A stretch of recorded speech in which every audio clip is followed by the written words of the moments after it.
Yeah,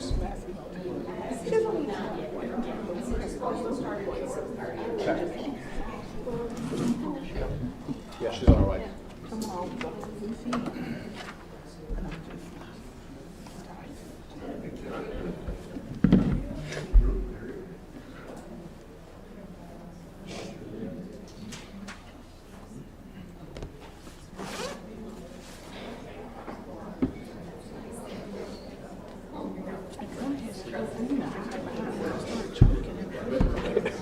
No, go ahead. More protected. Go ahead.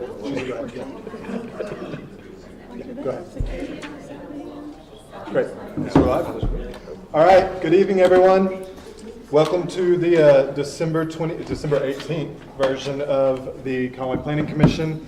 Rebecca, Chairman Fincher, is on her way. She'll be here in just a minute. We'll go ahead and get started. We'll start with a roll call. Rebecca Fincher will be here shortly. Laura King is not here. I'm Drew Spurgers. I am here. Alexander Bainey. Here. Adam Bell. Here. Mark Ferguson. Here. Letitia Sanders-Jones. Here. Lori Quinn. Here. Ethan Reed. Here. And Jensen Tilke. Here. Okay. That gives us a quorum, and we'll go ahead and get started tonight. So we will call to order the Board of Zoning Adjustment here. And we will start with a request for variance review. Beth has us.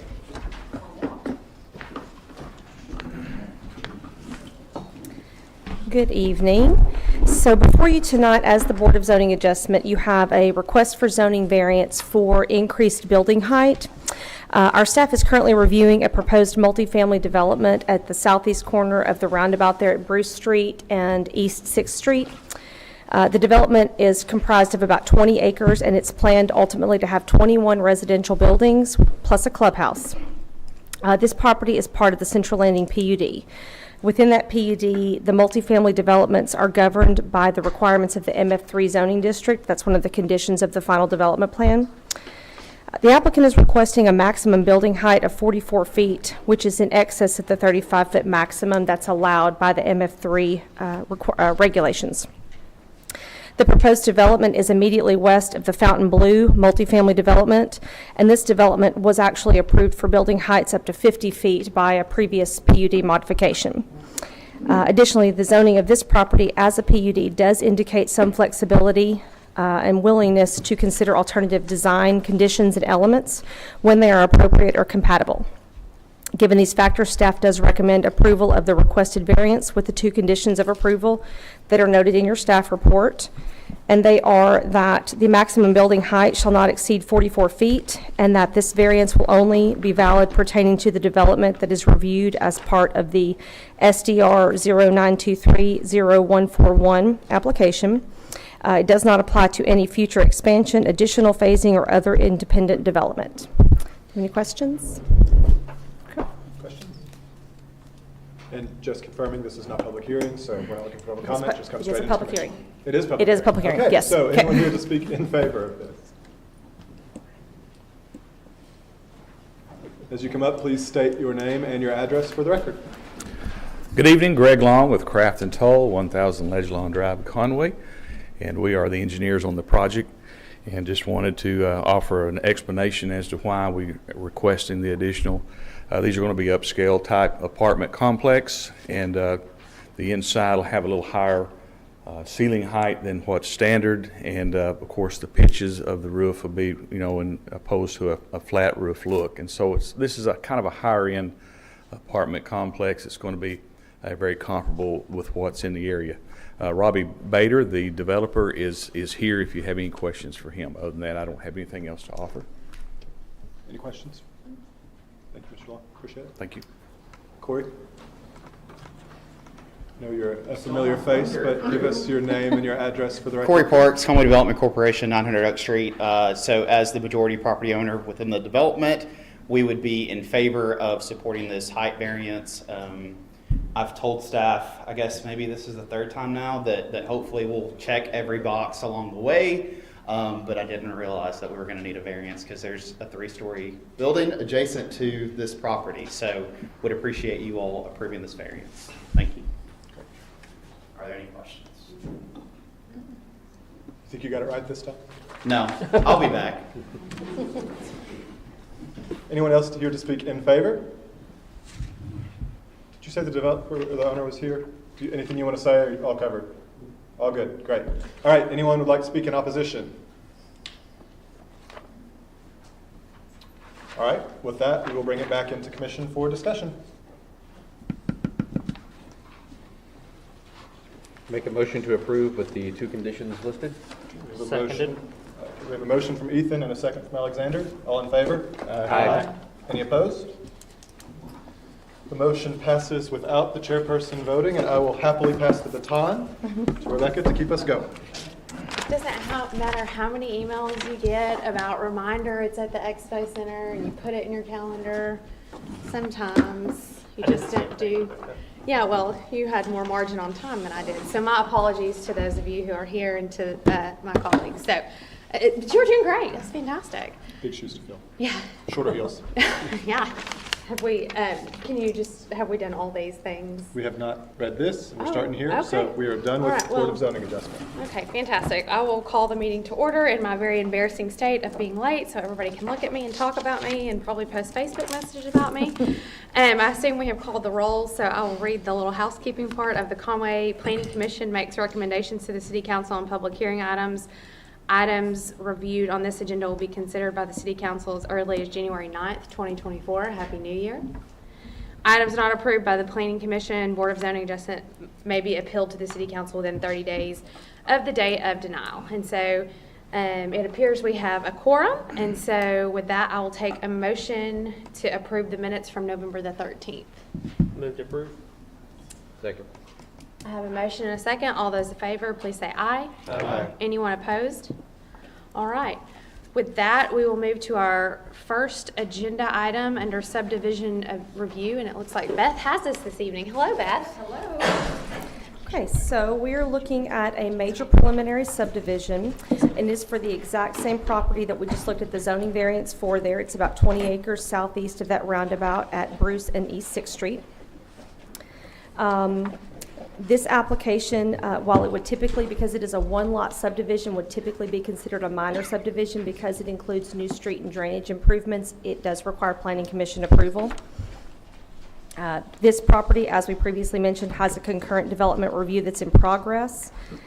No waivers were requested as part of the application, and review of this preliminary plat is ongoing with our staff, and we're coordinating with the applicant for review comments. Staff does recommend approval of the requested preliminary plat contingent upon the completion of the corrections and conditions as they are noted on page 13 of your staff report. Any questions? Are there any questions for Beth?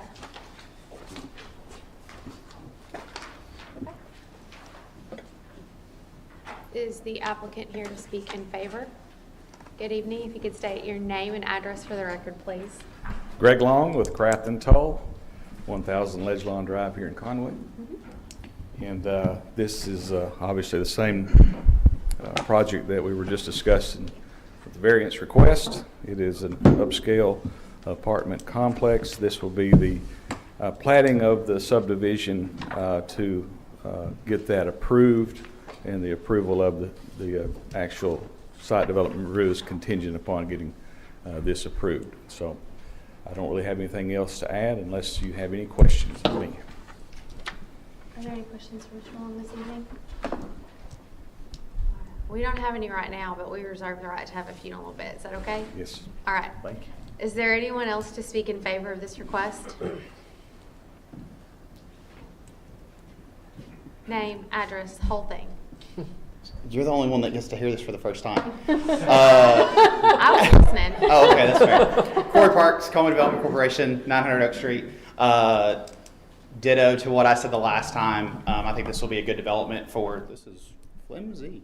This will be a good addition to the housing variety that we need in Conway with rising real estate cost. There's a need for a variety of housing regardless of starter homes, less than market rate housing, above market rate housing. So would appreciate you all allowing this to continue in the process to hopefully add some additional residential options in Conway. Happy to answer any questions. I think you're good. Thanks. Is there anyone else to speak in favor of this request? No, this is not a public hearing item, right? I think that's right. I'm working off two Think the screens plat here. approval I is think that. just the subdivision review is just that. Yeah. So I don't think that we have to have anybody. That's not here. Yeah. Okay. All right, so with that, I'm going to bring it into discussion. Thank you. Okay. I appreciate it. No problem. Getting me centered here. Commissioners, any comment? Make a motion to approve. Second. Motion and second. All those in favor, please say aye. Aye. Anyone opposed? All right. We have one other subdivision review tonight. Ryan has. I've got agenda on one and the rest of it on the other. Good evening. Who was the second on that last case? Jensen. Jensen, yeah.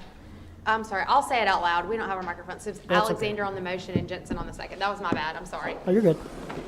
Okay, this one is a request for preliminary plat approval at 450 Corporate Drive. This will be the site of the new Aquatics and Community Center for Conway. It's roughly 24.46 acres, and this was rezoned a few meetings ago to S1 Institutional District. We're still working with the surveyor for some corrections needed on the plat. The conditions as listed will be what is required. If there's any questions, please let me know. Any questions? Thank you. Is the applicant here to speak in favor of this? Name, address. Good evening. My name is Brad Peterson with Craft and Toll, 1000 Ledgelawn Drive.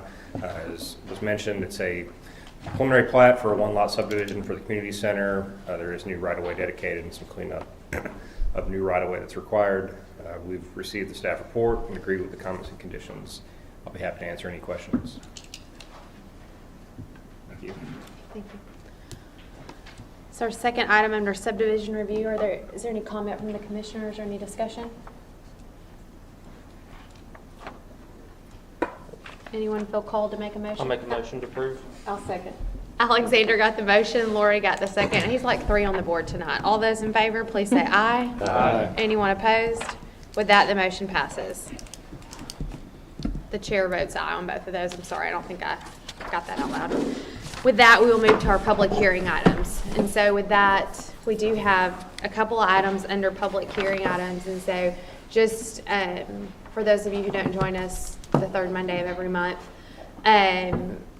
we will ask the department to present, we'll ask the applicant to present, anyone to speak in favor of the request, and then anyone to speak in opposition. We do ask that we keep it to 3 folks in favor and 3 in the opposition. That is not a hard and fast policy, but it is a good guideline. Our intent is to be able to give your request the time and attention that it deserves. And so we ask that you coordinate your comments. The first speaker will have 10 minutes and all subsequent speakers on each item will have 3. And so if you could do that, that would help us. We will try to be thorough and thoughtful in our questions to ensure that your items and your comments get the time and attention that they deserve. So with that, we will move into our public hearing items. So take it away. Yes, ma'am. This is First item, I will need to recuse myself of. Yes, you emailed about that. So Ethan is going to recuse himself, and so I think he's going to remove himself from the room. This is what we have. Yes. Yes. I'm not am I coming through the microphone? I think it's There's no on. speaker in the room, is there? It's just online? I can talk louder. Well, you're going to have to talk louder and talk in the mic. So Okay. Two things. listen, Just yell at us. multi-step instructions here. All right. Okay, this is a request for the conditional use permit for an eating place with drive-through service in the O2 Quiet Office District. The applicant intends to develop a fast casual restaurant with a pickup window that will be used to distribute food from mobile orders. This is in an existing structure, 2,576 square feet commercial building, formerly occupied by a bank. The comprehensive plan in this area, as we know, is single family. Development along this corridor has been trending away from the single family designation of the comprehensive plan. The development pattern indicates a developing commercial corridor from Salem to Ferris along Prince Street. We've looked into the projected traffic impact. This development is projected to yield approximately 240 vehicle trips per typical weekday.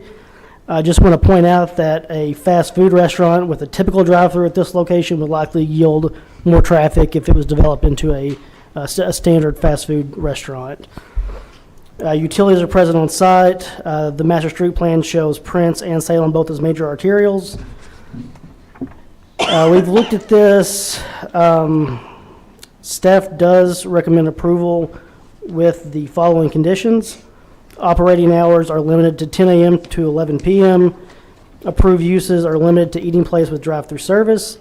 Any changes to or expansion of the approved use shall require an amended or new conditional use permit. Redevelopment of the site is subject to site development review. Landscape abutting residential areas should consist of trees, bushes, etc., of evergreen species to provide additional buffering screening to the neighboring residents. An installation diagram and list of proposed species shall be submitted for approval by the planning staff prior to installation. The planning and development director may require additional screening along shared boundaries with adjacent residential areas to reduce the impact of the proposed use. All exterior lighting shall be inward, downcast, and shrouded to prevent light trespass onto adjacent properties and shall comply with Article 10 Development Review Standards of the Zoning Code. Extra caution shall be taken for lighting around boundaries adjacent to residential uses. Any new fencing shall comply with Article 10. Fencing type and placement shall be approved by planning staff prior to installation. The property shall be replatted in accordance with the subdivision regulations. No zoning variance required as a result of the commencement of this conditional use may be requested or granted. The conditional use permit shall expire if the use ceases for a consecutive period of greater than 18 months. The Director of Planning and Development shall be authorized herein to grant an extension of no more than 90 days beyond the said 18-month period to accommodate the applicant's identified construction and engineering timeline. Any new signage shall be permitted and installed in accordance with Article 12. And with the approval of the conditional use permit request, all previously issued conditional use permits shall be revoked for 2885 Prince Street and replaced by this new permit. Questions for now? All right. Okay. All right, thank you, sir. Is the applicant here to speak in favor of this request? You can sit on the front and take less steps. No, I need to exercise. We start walking around the room. We got solutions for all of it. Yes. Greg Long with Craft and Toll, 1000 Ledgelon Drive here in Conway, representing Streamline Development Partners, who are the developers, proposed developers of this facility. And we take no exceptions to any of the staff recommendation conditions. All of that's pretty standard. I do want to address one of the things, this is having to come through a conditional use permit process because of the drive-through. But this particular Chipotle, it's not a traditional drive-through. There will not be a menu board. There will not be a speaker to order food. It is only a window to pick up food that's been ordered through their app, so that they can drive through and pick it up and go. So there won't be any kind of stack issues that we're projecting as far as a typical drive-through lane would have. There'll be minimal changes to the footprint of the building. We're utilizing the building as is. There'll be some little modifications of some parking here and there. A nicer trash enclosure will be constructed as part of the development. I do have Mr. Christian May with us also, who is representative of Streamline Development Partners and can answer any additional questions that you may have. Other than that, I don't have anything else. All right. This might be a question for later, but is this in comparison to the location that's on Markham or maybe Shackelford and Little Rock, where it just has the pickup lane for the drive-through versus the continuous flow, just like where you were talking about with the app? Yes, I'm not familiar with that exact location. Okay. But Mr. May can probably offer some more. Okay. You may need your name and address for the record. Christian May, Streamline Development, 825 6th Avenue, Oxford, Mississippi. That's correct. It's a similar process to the existing one on the other side of town, a mobile app order. Chipotle is very different compared to your typical QSR drive-through. Most have a speaker box. They face the challenge of stacking. Chipotle does only orders, mobile apps. They do time frames per order. They only allow a certain amount of orders per 15 minutes. Typical stacking for most Chipotles is 2 to 3 cars. They, again, piggybacking off Greg, they do not have a speaker box that some have opposed in the past. So the goal is to not have any stacking, not have much communication. Anytime an order is not ready, they have parking spots that they direct a customer to go park in. With that being said, the goal with the whole project is to leave as much of the site as is, and really not doing a whole lot of changes to the property outside of the building. There will be some patios removed, but that's pretty much the two goals. You didn't get your question answered. Well, You I wanna was clarify? referring to the location in Little Rock. I understood what you meant by in comparison to the Oh, one I'm in sorry, I thought Conway. you meant the other case. No, you're location okay. here in town. I do know that. You the could have one- interrupted me and stopped me. I understand how the one in Conway works. I understood. I knew you understood what I was asking, but just one that I was familiar with was in Little Rock on Markham, where the drive-through is similar to what had been described. So Any Chipotle with a pickup lane is all mobile app orders, so it would be the same. No speaker box, same structure to that. So I'm not completely familiar with that one, but if it does have a pickup lane, it is the exact same structure. thank you. All I heard is that you're taking us to lunch. In lunch, yeah. So I believe the technical term for the pull in lane he was mentioning is a burrito loading zone. Okay. That's what the sign says. That's right. That's right. Okay. Any other questions? All right, thank you. Anyone else to speak in favor of this request? Anyone here to speak in opposition of the request? All right. Bring it back into commission. Any comments from the commissioners? I'd like to make a motion to approve the request. You just want to get in front of Alexander on that one. She can have it. I'm gonna Yes, second. that's Lori, and Letitia got number 2 on that one, the second. So they kept Alexander off the board there. All those in favor, please say aye. Aye. Aye. Anyone opposed? All right. With that, look, this is my double screen thing. I got it pulled up on my phone. With that, the motion passes. And so we move to I work off 2 screens. No, I'm good. And so we move to our second item for public hearing. Wait for Yeah, Ethan. Ethan recused himself so far. Okay, Beth got him. He didn't know we're ready for him.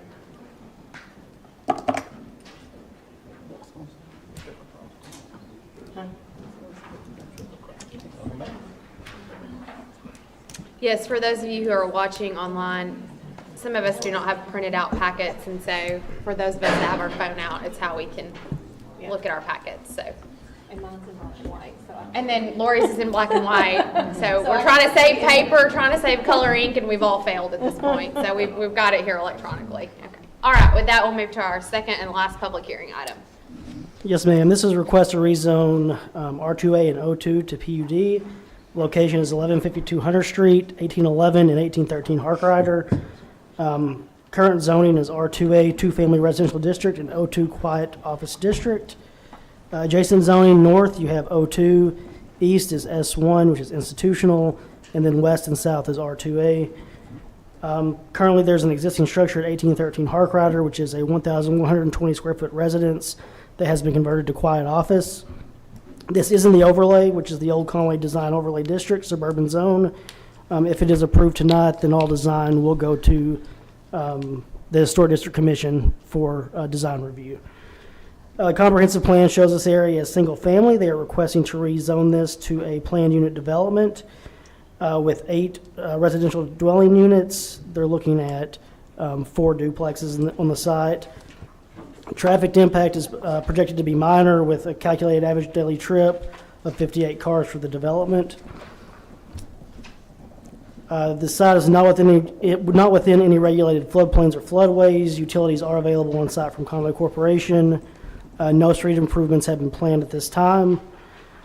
The PUD requested to achieve appropriate density in the area. Lots 1 through 4, Block 700 College Edition, as platted, have been a combined area of 40,650 square feet. If the R2A, if the O2 is rezoned to R2A, you would get that square footage, 40,650. Each lot for a duplex is required 10,000 square feet minimum. So they meet the minimum lot area requirements. The issue here that they're trying to face is access. Right now, they could access 3 lots off of what's currently there. They want to access 4. So if you look at their design, you can see how they kind of have their traffic going, one way in, one way out, and they're parking there. They meet the parking requirements. Again, if the rezoning is approved, the site and structure design will be reviewed by the Historic District Commission to ensure compliance. Staff has looked at this and recommends approval of the PUD with the following conditions. The development shall be constructed in a manner consistent with Historic District Commission guidelines for the Old Conway Design Overlay District. The site shall be limited to the following uses: 8 residential dwelling units not to exceed 4 two-family structures. The height of structure shall not exceed 30 feet and 2 stories. Vehicular access shall only be taken from Hunter Street and routed toward Gist Street as one-way traffic. A minimum of 16 on-site parking spaces are required. The development shall meet all applicable standards for Article 10 of the zoning code. Prior to issuance of development review approval for the site, the applicant shall replat the property. All other zoning requirements not addressed via this approval shall be governed by the provisions of R2A zoning, and the formation of a property owners association shall be required as part of the development plan approval. Questions? Not yet. Can y'all all see this up here? No. Okay, I just want to make sure. If not, we can move around if we need to. Okay, is the applicant here to speak in favor of this request?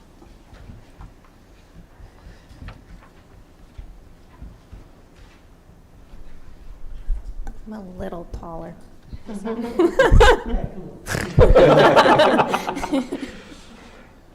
Okay. Megan Weckworth with the Tyler Group, 240 Skyline Drive in Conway. I'm presenting on behalf of my client, Lasker Development and Big Dream Capital.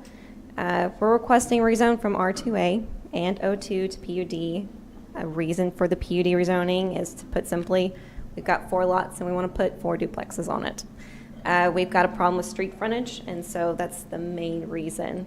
And access, of course. Off of Park Rider, it's restricted. The original plan actually was for 4 buildings, and each having 4 apartments in each building, and then 2 commercial spaces on the base floor level. We had a original public information meeting where we heard our neighbors' concerns. And so after that meeting, the developer thought it would be wise to adhere to some of their concerns. And so we held a second public hearing meeting and really downgraded the site to where it would be a compromise between both the neighbors as well as the developer, and hopefully it's a happy medium between us.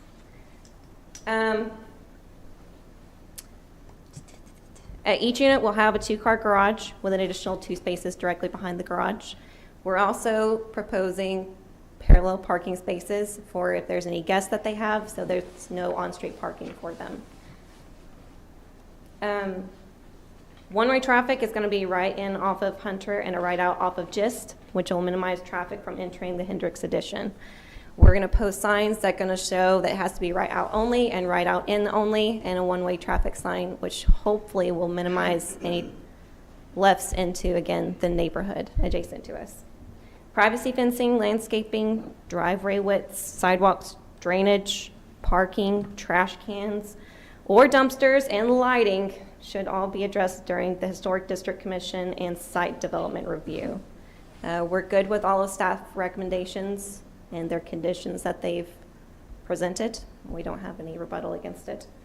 And then lastly, there's been quite a few questions from the neighbors about who we're going to be either buying or selling, or if it's going to be single family or students. Ideally, it would be single family for each unit in an ideal world. And that's what we hope to gain. Anyways, we appreciate your consideration. Thank you. Will you hang out? Yes, we got some questions.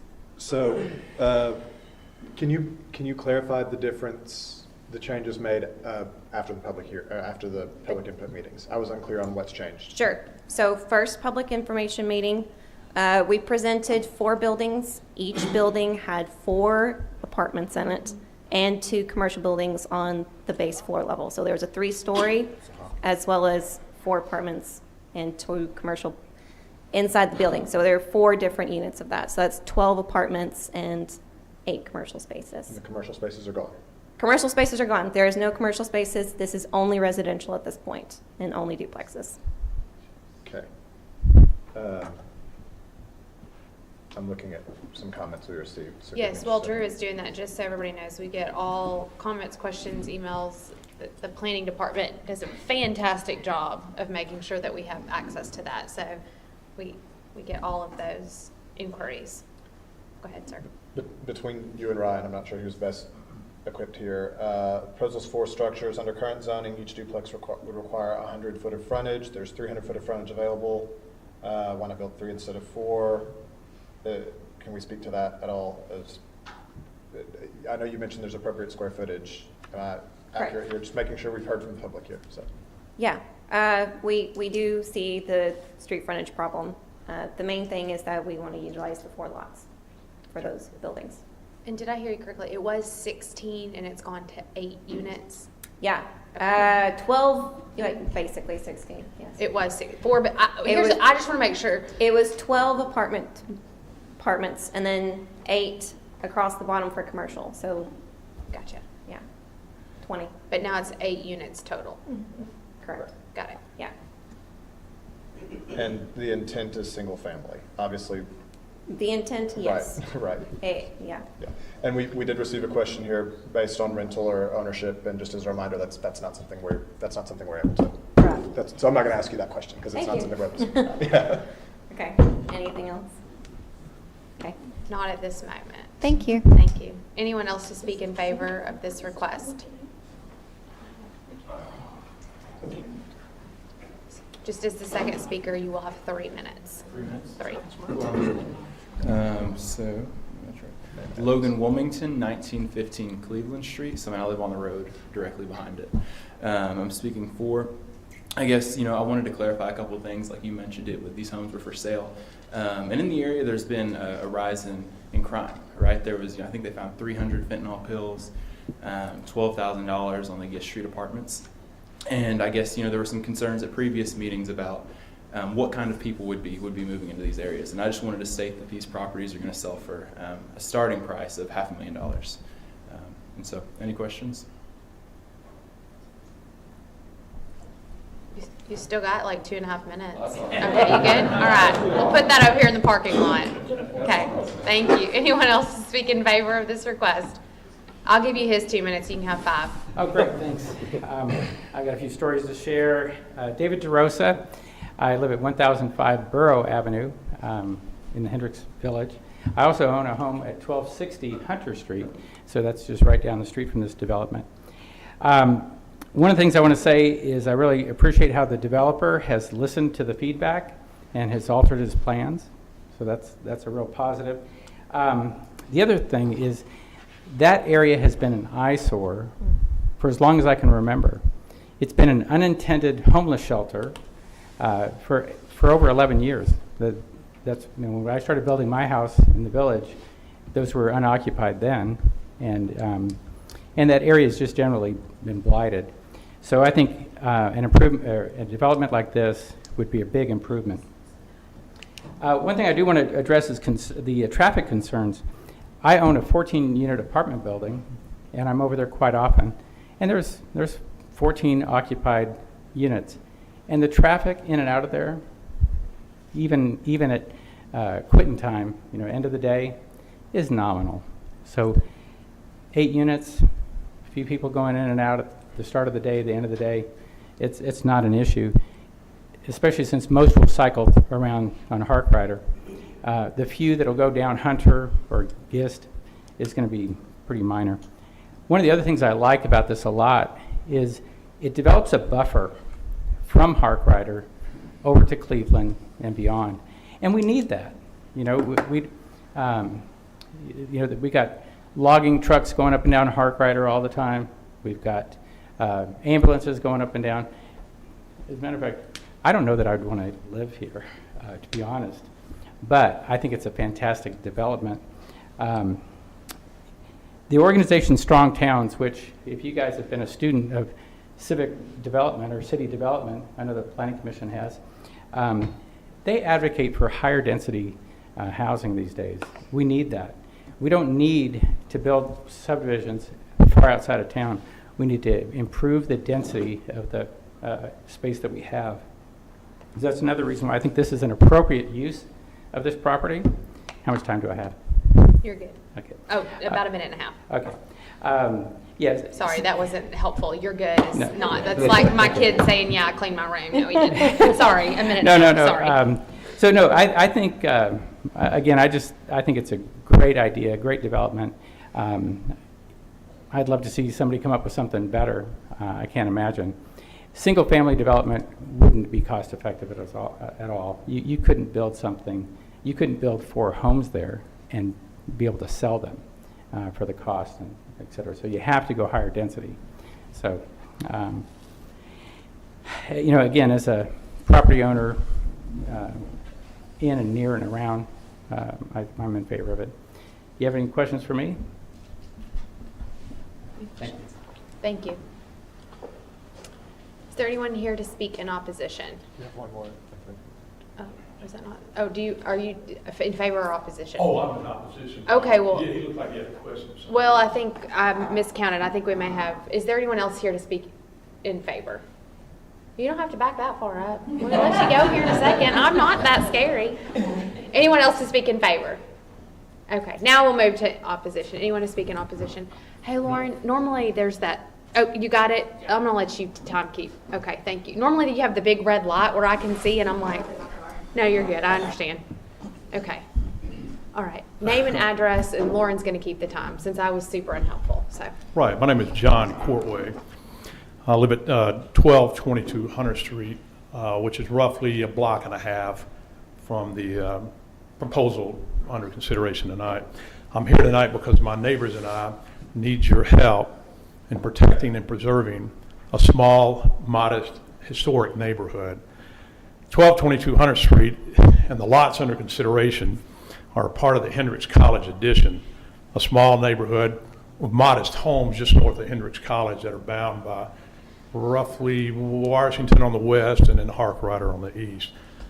The neighborhood is actually Conway's oldest platted neighborhood, having been platted in 1892 by Hendricks College 2 years after the school moved to Conway from Altus. As you consider this application, I ask you please bear in mind 2 reasons why I think it warrants greater scrutiny. The first is our neighborhood is on the National Register of Historic Places, the National Register being an official list maintained by the National Park Service for the recognizing sites that are worthy for preservation for their historical significance. Our application to get on the National Register was prepared by officials with the Arkansas Historic Preservation Program around the time the Hendricks Village was being developed. And I went back and looked at the application, and I ran across this quote, which I think I've got blown up here. This was the $2 I could spend on this cardboard, and I'll read it to you. If the Hendricks Village becomes a highly desired neighborhood, it is likely to bring more opportunity for growth in this part of the city. As a result, Hendricks College Addition can see more development, which is another reason guided protection of this area is of utmost importance. Our neighborhood's designation on the National Register recognizes the historic nature of our neighborhood. It does not, though, protect or preserve our neighborhood. That is left to the city, which tonight you speak for, and while we're here asking for your help. There's a second reason why I think this application gets greater scrutiny, is that our neighborhood is within the old Conway Design Overlay District. The district was designed to enhance and protect and preserve the historical nature and character of the older residential areas of Conway, and 2 provisions of that I think are critical to remember as you consider the application. They envision low-density residential oriented areas. And in another quote I'm just going to pull up here, I didn't have the money to spend on another cardboard, but it says this: even though zoning regulations may permit greater heights, new buildings should be compatible in heights of surrounding historic structures, typically no more than 1-story differential. Against that backdrop, my neighbors and I have serious misgivings about the rezoning and object to the preliminary plan. I could list several misgivings that we've had that have been expressed not only at the public meetings, but have been expressed in the neighborhood meetings that we've had just individually. I mean, I won't list them all, but I just want to because I don't have time, but I do want to note one, that these, the way the lots are currently zoned, they will only support 4 duplexes, or what I think they're being called townhouses, in part because there's not enough street frontage. There's an access problem, which appears to be the reason for the PUD request. We're concerned that a proposed solution to the access problem is being used to wedge another duplex onto the lots. Setting those misgivings aside, we object to the plan. And part of the reason we've had, or part of the problem we've had in trying to craft a response to the plan is we've never had a real clear indication of what it's going to be. We've seen different site plans and floor plans, but little mention of a POA. It was only on Friday when I think I saw the staff report that we learned that a POA was being recommended because the developers had indicated some idea that these duplexes or 2 units might be sold somewhere down the line, and the possibility of them becoming rental units arose. Regardless, we object to the plan. We object to the plan for a number of reasons, 3 of which I want to know in summary, and 1 I'll discuss in more detail.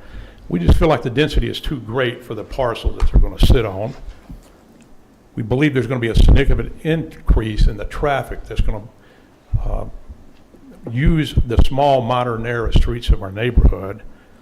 And the parking, we feel like, is not adequate, given some of the uses that we've seen around town for developments of this density. And the one I want to settle on for just a minute is the plan is not compatible with a small, modest, historic neighborhood. The PUD regulations in the overlay districts have this compatibility component, both in height and just in the way it fits. It helps to know that where these lots are located, and you've driven past them 100 times, if not more. They're at the top of a small hill on Harkrider. That's the highest point in our neighborhood, and actually the tallest point or the highest point on Harkrider. The developers proposed to construct 4 34.5-foot duplexes, the equivalent of 3-story buildings. Now, I know a recommendation has been made that they cut it back to 30. But nevertheless, it's the equivalent of roughly a 3-story building. You put a 3-story building on that rise, it's going to look like it's 4 or 5 stories high. There are some houses that are immediately surrounding the proposed complex. They're 1-story, roughly 700 to 800 square feet. And those things are more like cottages than anything else. And those houses set the baseline, the height, set the baseline for anything else in that block. The 3-story buildings are in no way compatible with those cottages. They're 2 stories higher, or 2, and they're going to tower over those small, modest cottages that are surrounded. The 3-story buildings proposed by the developers are not compatible with anything else on that block. There are 2-story houses nearby, but nevertheless, the proposal is taking it at least, I don't know, what they propose, 14 feet taller than those 2-story houses. It's not compatible with anything else in our neighborhood. The majority of the structures in our neighborhood are simply 1-story buildings. There's around the corner, there's an 8-unit apartment complex on Gist Street. You may have passed it by a couple of times. I know a lot about that apartment because my grandparents used to live there. It was built in the early 70s, before zoning, I think, was even anybody's mind. I submit to you that they're wedged in around some 1-story single-family residences, and I just submit to you that a mistake was made when those apartments were placed there, because they're not compatible with the modest single-family 1-story residents that surround them. And let me step out 1 second and just talk about Harkrider for a second. Every structure from IHOP to Hendrix College, 1-story. So we just start down the road. IHOP, Southern Pipe, there's a big old tire. Those are all 1-stories. You're going to get to the top of the hill, and you're going to see the equivalent of a 3-story building sitting there on the top of this hill. And it's going to be eye-popping, but I'd submit in a negative way. I'm not standing here in suggesting that nothing go on these lots. To the contrary, I think something should go on these lots. I want people to come into our neighborhood to be a part of the community that we've built and are trying to maintain. We just want something that's compatible with a small, modest, historic neighborhood. I submit that this proposal is not the way forward, but there are other ways forward. What those ways forward are, I submit one way is to substantially reduce the height of the buildings, make them more in line with the 22 feet, two-story houses in that block of Hunter Street. One, the former owns one, and James Lambert owns another one. We measured them, they're at 22 feet. Make this development more incompatible with those houses. And the other thing is to insist upon compliance with the street frontage requirement, which would have the effect of reducing development from 4 duplexes to 3. That way, it would reduce the density, it'd reduce the traffic in the neighborhood, and it'd ease the parking strains that inevitably will happen. So with that, thank you for the opportunity to address the commission. Appreciate your time. Thank you. Can you hang out for just a second? There may be some questions. Are there any questions from the commissioners this evening? You better speak loud. Oh, no, you're all right. I think you're good. Sorry, I'll talk louder. That's the first time anybody's ever told me that in my entire life. I hope my mom's watching. Is there anyone else to speak in opposition to this request? Come on up. Hello, I am Weta Wright, and I live at 1170 Winfield Street. Winfield is the southern boundary of the Hendricks College addition, and it's also the division between our neighborhood and the college campus. I've lived there for 19 years. Our neighborhood, you may know, has a unique charm about it. And not only are we designated as on the National Register of Historic Places, but we're a real neighborly neighborhood. And we have regular get-togethers. The whole neighborhood is invited to our spring and fall outdoor potlucks. We regularly carol at Christmas. We did this last night, as a matter of fact, yesterday evening, and then our soup supper. But we are proud of our little neighborhood. It's small. Our streets are narrow. There are no curbs or gutters. And most of the streets do not have any sidewalks. So our neighbors, all back here and more, have expressed great concern about increased traffic in this, if this development is approved as it's currently proposed. I was a little baffled to read in the staff report that the traffic impact of the proposal was expected to be minor, with a calculated average daily trip rate of 58 cars. That may be minor to the compared to the Harkrider 26,000 and Winfield's 8,400 average daily trips, but it will have a major impact to our narrow interior neighborhood streets. And while this development is being built with frontage on Harkrider, because Harkrider is divided by median, there's no direct access to the property while traveling north. The traffic will have to either enter the area from Winfield Street and then turn on Cleveland Street, then turn on Hunter, and or go several blocks north down to Fleming and turn in past Hortons and then double back through the neighborhood on Cleveland and Hunter. Entering from the west on Washington Avenue will also result in considerably greater traffic through the neighborhood. It's in no way minor traffic impact. There's also a question of adequate parking, made worse by guest parking if it's needed, or access by emergency vehicles, sanitation trucks, etc. Staff recommends a minimum of 16 on-site parking. Is that my timer? Yeah. But there will be many more than 16 vehicles in a 32-bedroom development. In summary, We are urging you this evening to help us maintain the historic charm, character, and safety that this neighborhood has enjoyed for the last 131 years by denying the application as it's currently proposed. Thank you. Are there any questions? Thank you. Is there anyone else to speak in opposition? Hi, my name is Marion Forrest. I live at 1208 Hunter Street with my family of 5, and we have lived here almost 18 years. For the entirety of the history of this neighborhood, there have been 3 homes, and actually on the paperwork, it still shows 3 lots. It's not 4 lots yet. It's still 3. And since we've lived there, 2 of the 3 have been abandoned. So they've been either abandoned or they've had raccoon hotels in them. They've been filled with raccoons. So my first thing I want to say is I'm actually looking forward to this area being developed. I am looking forward to it because I'm looking forward to having beautiful homes there. And that's going to increase our property values, and that's important to me.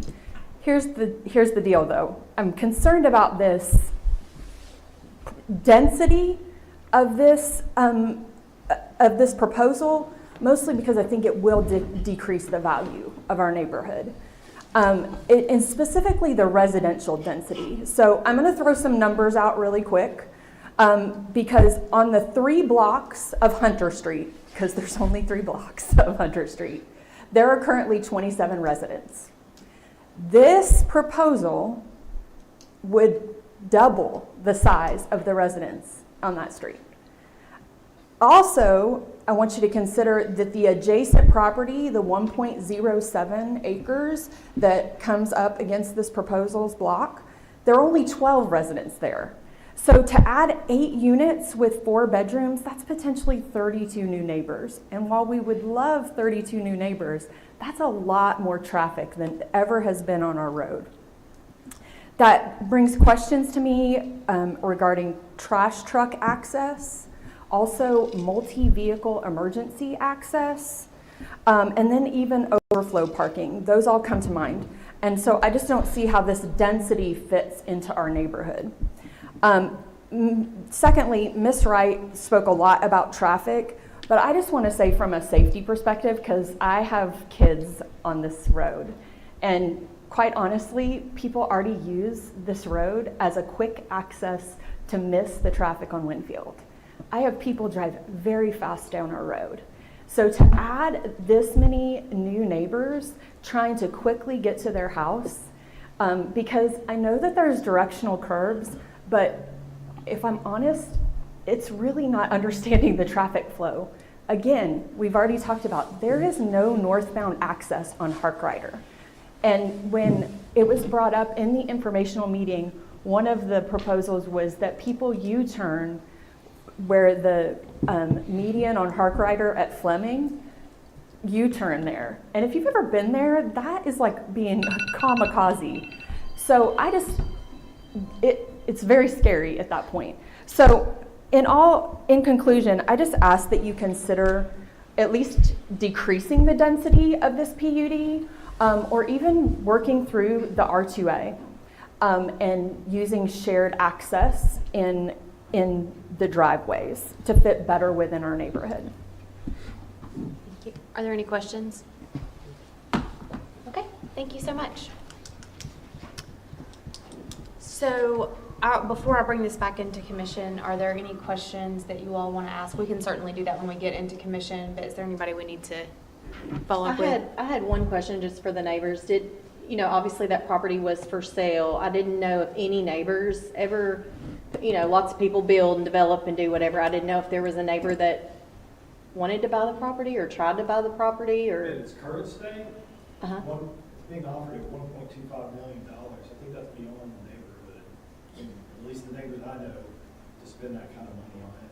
Right. And I think it was a very closed private sale from the previous owners until Mr. Lasker took ownership of it. It was a surprise to us whenever.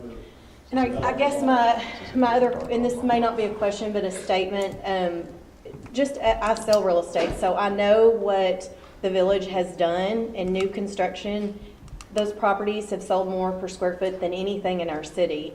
And so one of the things I try to look at is, I did agree with you guys. It's probably one of my favorite neighborhoods. I live in the Robinson Historic District, so all of this is very dear to me. All of my issues I had before y'all's last meeting, parking for guests, closed garages, no commercial, reducing it to 8 units. I think you guys will be surprised who moves here from California, from the East Coast, from the West Coast, people that are interested in properties exactly like this, and we don't have them. Those are people that, you know, are retiring to our area. So that is something I will say. I know there's been a lot of work back and forth, and I know that a vacant piece of land does not help your neighborhood, and something is going to go there. And my concern, I did not agree with the first, my vote tonight would have been no if it had been the way it was originally proposed, because of the traffic, because of all the things.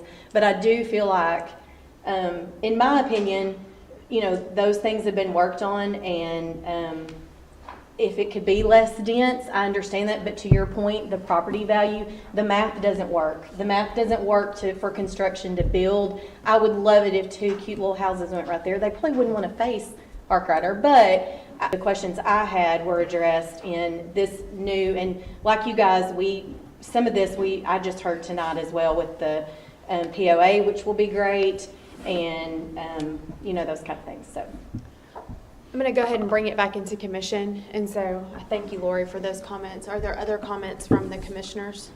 No. Just one general thought before we discuss. Who's about to say something? Go ahead. I've just got a question, so. Go ahead, Adam. Probably the staff. So just would like some education on what the Historic District Commission has the ability and the capability to do. There are design guidelines, a booklet that developers are required to follow within the historic district. So it's broken down to like urban, suburban, whatever design guidelines are in there, they have to follow those. And then they bring those in front of the Historic District Commission. The HCC looks at those, says, yes, that meets what we're required to look at, or no, go back to the drawing board. So some of the comments about the height of the proposed structure and stuff like that, would that be something that the Historic District Commission could address? They could. I mean, it's being limited to 2 stories and 30 feet. I don't think there would be an issue with that. It being a 1-story difference from a single-family house. But within their purview, should they so choose? Yeah, they could. Okay. The direction that Adam went with that is where I was going to say is, regardless of what we do, it's going to go to HDC, and HDC tends to be the most stringent, particular, and detailed. Can I get an amen? They'll answer some of your detailed questions we can't do tonight. All we're here is for the zoning. So. And I think the danger of, you know, the intent with beauty of going to hear from the public, letting the developer make changes as they've done here, and then move it along, is to get it moving along. I think we could get stuck in this infinity loop of what it would look like, what it should look like otherwise. And I'll just say, I know there were some questions about trash access, fire. After Historic District Commission, this also goes through staff as a third layer of review. So you're going here, you're going to HEC, then you're going through a site development review by staff before anything's ever done. Are there any other comments or questions or discussion from the commission?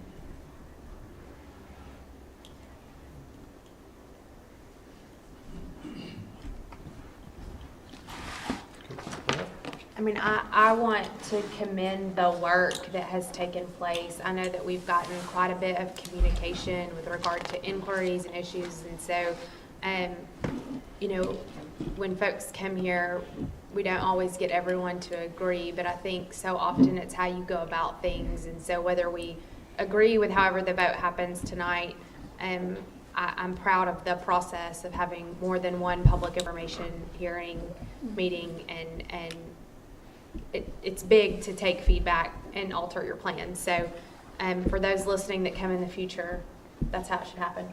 So thank you for that process. Is there any other discussion from the commission? I'll make a motion to approve staff recommendations. I have a motion from Alexander. Second. A second from Ethan. All in favor to approve the second item tonight as recommended by staff with the staff recommendations, please say aye. Aye. Anyone opposed? Passes. I've lost my agenda. That's it. My phone closed. Hang on just a minute. I want to make it clear too, that this will go to city council with a recommendation to approve, but that's another later, I believe, January 9th. It'll be on the council agenda. Okay, thank you very much. And if y'all don't mind, there's more business to be done. So if you could wait until you're out to start talking, that'd be great. Thank you. Our meeting is not adjourned, so Lori Quinn, all our names are in the, yeah. We got around. thank you tonight for those that have attended and participated in the process. And so that closes our public hearing for this evening. And that does take it to some announcements and additional business. And so I feel that this is going to be you, Director. Is this correct? Exactly. Okay. So I know we've got 4 items or so here to discuss. So the floor is yours, ma'am. Okay, Ann Tucker, Planning Director. 2024 training. Miss Ann, can you hang on just a minute? If I could please ask for respect in the gallery, please. Ms. Fulmer, can you have everybody go out there to talk, please? Thank you. Thank y'all. We appreciate it. Thank you. Thank you. Our meeting's not over here. Thank you. Thank you. I'm sorry. Thank you. Okay. I'm sorry, Miss Ann. I just wanted to make sure everyone could hear you. Okay, so I have tentatively set a training. I'm putting that in quotes. It's not going to be the training that you guys have had in the past. It's going to largely be, we're going to have the entire staff there. There's going to be a lot of questions and answers back and forth between you guys. I will hit on some points on some things that you'll see, of course, on the plan. Of course, all of you guys have been here for a while, so it's really for the 3 new ones. And have it, but anyway, look at January 11th. It'll be about 2 hours from 5 to 7. If anybody has a big conflict with that, if you'd let me know just in the next couple of days, just email me. Probably it'll be in the town hall conference room at City Hall. Just for clarity, this is not open to the public. No, it is not, and it will not be streamed or anything. It's strictly a training. And you said the time on that was 5 to 7? 5 to 7, yes. And if anybody has any big conflict with that, just let me know. And right now we haven't set that in stone until I talk to you guys. So with that, we had the newly appointed commissioners that were approved by the City Council are Tanisha Roundtree. Her term will end in 28. Brooks Davis will end in 28, and Jay Winborn is going to complete Laura King's term, so that will go until 2025. We'd like to recognize Mr. Brooks is back there. Thank you for joining us this evening. We appreciate it. You get the exceptional award. There you go. And I hate that Laura's not here, but on behalf of the city, Adam and Letitia, thank you very much for your service to the city. And I think Lauren probably has the little boxes that your name tags go in, or name plates go in, so take those with you when you go. And with that, I think that's everything I've got. Okay. You've been with us now for? About 6 weeks. About 6 weeks? Yeah, 6 rocky weeks. Good. We're going to see you for the next 4, right? You're not going anywhere. I feel like I have to ask that now at this point, just because, I made a promise. I appreciate that. That I would stay on the this. Okay. All right. Yay. Good. I like that. Are there any other items from the commission this evening? I would like to echo my thanks and every amount of respect for Letitia and Adam. We certainly have had some very complicated and complex things come before this commission, and you both have handled it with grace and with thoughtfulness, and really been an example for all of us. So thank you for your service. It's been quite an honor to get to serve with both of you. So thank you. Yep. With that, while she's shaking hands, if nobody has anything, meeting's adjourned. Adam, how did you get out here so quick? I'm so sorry I was late. I pulled in and I was like,